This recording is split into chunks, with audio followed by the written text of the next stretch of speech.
read to you, okay, we've read this verse, we read it over, we read it over, we read it over. I'm going to read to you this verse the way we read it, the way we in the kingdom read it, because there's a difference between what it says and the way we read it, and therefore we do things in certain ways. Watch. For the children, now this is the way we read it. For the children of Israel walked 40 years in the wilderness till all the people were consumed because they obeyed not the voice of the Lord. That's the way we read it. And you'll tell me that the Israelites came out of Egypt and they walked around in the wilderness 40 years until they were consumed, and then we go into the promised land. Right? That's not what the word says. Watch this. For the Israelites walked 40 years in the wilderness. Now hang on. Hang on. The Israelites walked 40 years in the wilderness till all who were men of war who came out of Egypt perished because they did not hearken to the voice of the Lord. Now, I've watched the movie too. Charlton Heston, long beard, is walking along with a stick, and you know we're all having a good time, and you got these skinny old guys, you know, with the long beards, and hey, rah rah, go team, go, and we're out of slavery. We've been here 400 years, and it's all good. And you've got the big ox carts with the little old ladies driving them, you know, and then you got the little kids chasing the chickens, you know, and that's what we see, isn't it? That's what you see coming out of Egypt, but that's not the way it went down. But that's what we see. Now, what's the difference? Well, the differences are it. Watch this. For the Israelites, now hang on, go with me for a second. Israelites. Okay, let's go lineage here for a minute. Israel. For the children of Israel, okay, well, let's go backwards. Who was Israel? Was Jacob, right? Jacob wrestled with the angel, and he said, you'll be no longer Jacob, but you'll be Israel. Okay, well, let's go back. Who was his father? Okay, well, his father was Isaac. Okay, Isaac was the one who was almost sacrificed on the mountain. Okay, let's go back even farther. Okay, his father... Okay, we're trying to get lineage here because we're trying to get a flow. His father was Abraham. Okay, Abraham. Now, correct me if I'm wrong, but in Genesis chapter 12, God said, I will bless those that bless you and curse those that curse you. So here's Abraham walking around blessed, right? Isaac's walking around blessed. Jacob's walking around blessed. And yet we're spending 400 years in slavery. And now we've watched the movie and we're coming out of Egypt. And man, stately Moses is walking along and he's got his staff and we're walking. And we've got all the little old men and the little old women and the kids chasing the chickens. And never one time did you see anything about that. Not once. And so you got a vision in your mind of what going out of slavery was supposed to look like. You got a vision in your mind of what life is supposed to be. The only problem is it never is it? Life is never what we think it's going to be. You didn't think, I was driving to Florida and I was dealing with this thing. I was just dealing with it and dealing with it and dealing with it and dealing with it. It's funny sometimes where the Holy Ghost shows up. My wife was driving. I'm sitting in the passenger seat. And I'm dealing with this thing and just dealing with it and dealing with it and dealing with it. And she looked at me. You know, God will speak through a donkey to a prophet. I mean, he will. He'll speak to somebody on the street to you. We're driving down the road and she looks at me and she said, you didn't think it was going to be easy, did you? And when she said that, the Holy Ghost showed up in my spirit. And things started to happen in places that I needed it to happen. Well, these people, they're coming out of slavery, And they're headed into something else. But what they see and what we see in our life is two different things. And we never see this part of what's going on now. Hang on, let me keep going. I'm just going to get comfortable here for a minute. Remember when we get to the Red Sea on the movie, because we've watched the movie. We get to the Red Sea, and Moses has got his staff, and he's walking up to the Red Sea, and he's looking at the sea, and he hears something. He turns around, and he looks, and he sees the Egyptian army coming. Remember that? And everybody starts screaming, what are we going to do? What are we going to do? What are we going to do? We need direction in life. Where are we going? What are we doing? What's going to happen? I don't understand this. And Moses should have turned around and said, you know what? You thought it was going to be easy, didn't you? This is not going to be an easy trip. But it's going to build you and cause you to be somebody that you need to be. Now watch this. Watch this. Scholars will tell you that there were approximately, now hold me down to a perfect number, but there were approximately 100,000 Egyptian soldiers chasing the Israelites, backing them up into the Red Sea, right? Go somewhere with me for a second. Go to Numbers chapter 1 and verse 46. Numbers chapter 1 and verse 46. I'm getting ready to show you something that you've never seen before. Numbers chapter 1 and verse 46. Now remember, you never thought this was going to be easy, did you? You thought everything was just going to be as smooth as silk and everything was going to be fine. But I've got good news for you. God never puts you in a position where He leaves you and walks away. He'll allow you to go through a season and He'll be right there with you the whole time. But we have to see things the way God sees them and not the way we see them. If we see them the way we see them, we'll begin to do what the Israelites did. All who were numbered were 603,550. Go to verse 47. Is there a verse before that? Go to 45. Maybe that's the one I'm looking for. So all those numbered of the Israelites by their fathers' houses from 20 years old and upward, able to go to war in Israel, were how many? 603,550 people that came out of Egypt. Okay, watch this. Go to Exodus 13 and verse 18. Exodus 13.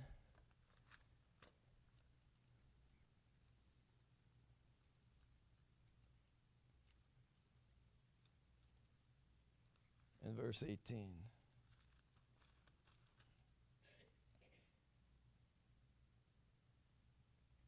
But God led the people about by way of the wilderness toward the Red Sea, and the Israelites went up. My Bible says harnessed.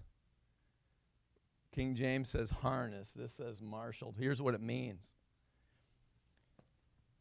The men of war who came out of Egypt were 603,550. That's because the Egyptians said, I want you, and I want you, and I want you, and I want you, and I want you, and I want you, and I want you, and I'm going to give you the training you need for everything that we need you for, and we're going to arm you with the best we have.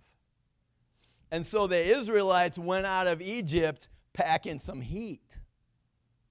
They were swords and spears and daggers and shields, 603,000 of them. Now hang on.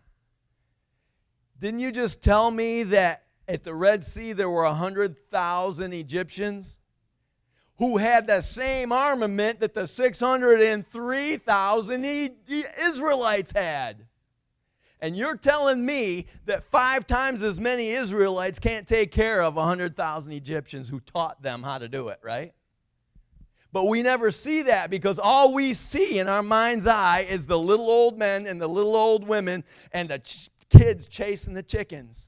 And what we've got is a fully armed army ready to kick some Egyptian butt. We walk through life the same way. We've got everything we need for life and godliness. Is that not what your word says? And yet we walk through life seeing what we see, understanding what we understand, discerning in a certain way, and never seeing what God wants to take us out of or bring us into. Now let me ask you again, what in your life is your it? What is it in your life that has kept you from the will and the blessing and the life of God? Because if they could look, if 603,000 armed Israelites could look at 100,000 Egyptians and walk the other way, then so will we.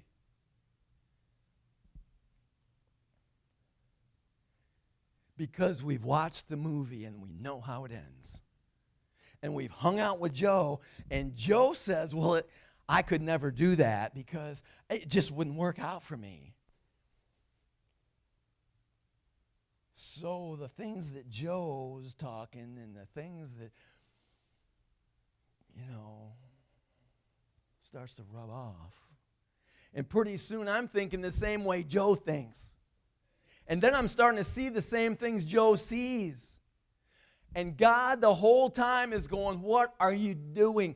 I have set you up in this life. You may go through some seasons and some valleys, but they're just to equip you and to cause you to grow so that I can get the glory and you can get the faith. So they came out of Egypt with everything they needed for everything that they were going to do in the future. But all they could see was 100,000 Egyptians coming.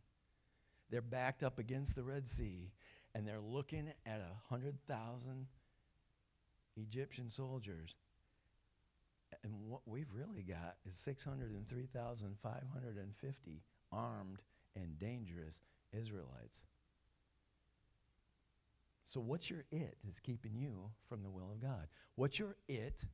Because obviously, the Egyptian army was the Israelites' it, was it not? We've seen the movie. Everybody starts to freak out. Well, Moses, what are you going to do? What are you going to do? What are you going to do? What are you going to do? If I were Moses, I would have said, dude, you've been trained by the stinking best. Get out there and do something what you've been trained to do. What are you asking me for? Go with it. But we watch the movie.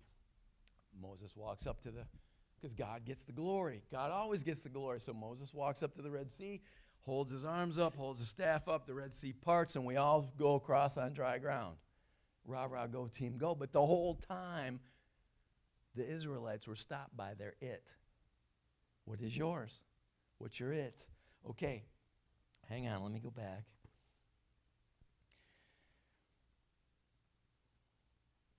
So now, as we go through life, let's go to Numbers chapter 13. Let's go there. Numbers chapter 13.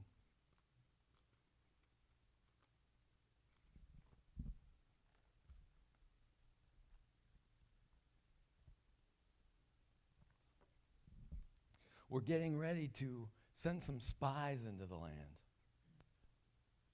Now remember, we're talking about my it and your it. My it is totally different than your it. Your it keeps you from God's destiny in your life. My it keeps me.